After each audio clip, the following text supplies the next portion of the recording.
જો સુખ શાંતિ જોઈતી હોય તો પરમાત્માના ગુણ ગાવ. તો પહેલું કે હે પ્રભુ, સંજોગમાં મુશ્કેલ હોય ત્યારે સારી રીતે કેમ જીવવું તે મને શીખવો.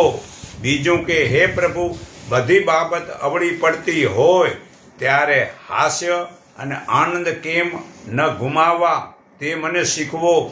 ત્રીજું, હે પ્રભુ, પરિસ્થિતિ ગુસ્સે કરે એવી હોય ત્યારે શાંતિ કેમ રાખવી તે મને શીખવો. ચોથું, હે પ્રભુ, કામ અતિશય મુશ્કેલ લાગતું હોય ત્યારે ઈમાનદારીથી હું એમાં લાગ્યા રહું તેવું મને શીખવો. ચોથું, હે પ્રભુ, નિંદાનો વરસાદ વરસતો હોય તેમાંથી મારા લાભનું હોય તે કરવાનું મને શીખવો. પાંચમું, હે પ્રભુ, પ્રલોભનો પ્રશંસા ખુશામતની વચ્ચે તટસ્થ કેમ રહેવું તે મને શીખવો.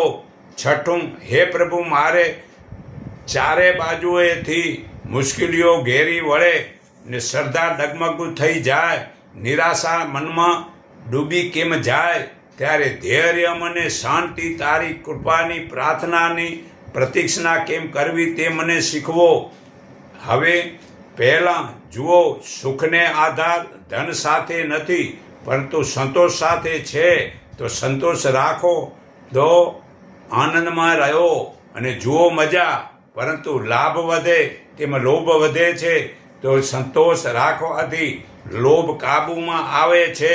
બીજું, હે પ્રભુ, હું જે ઈચ્છું તે નહીં પણ જે યોગ્ય હોય તે કરજો. ત્રીજું, કવર ઉપર ચીટકેલ ₹1ની ટિકિટ ઉપર વિશ્વાસ છે પરંતુ આપણને પરમાત્મા ઉપર વિશ્વાસ જ નથી. ચોથું, આપણા મનમાં 100% શક્તિનો ભંડાર છે, એનામાંથી માત્ર 10% જ શક્તિનો જ આપણે ઉપયોગ કરીએ છીએ. પાંચમું, લોકોની સાથે હસો પરંતુ લોકોની પીઠ પાછળ ન હસો. છઠ્ઠું, હાસ્ય માત્ર જ જીવન જીવવાની જડીબુટ્ટી જ નથી પરંતુ જીવન જીવવાનો ઉત્તમ શસ્ત્ર છે.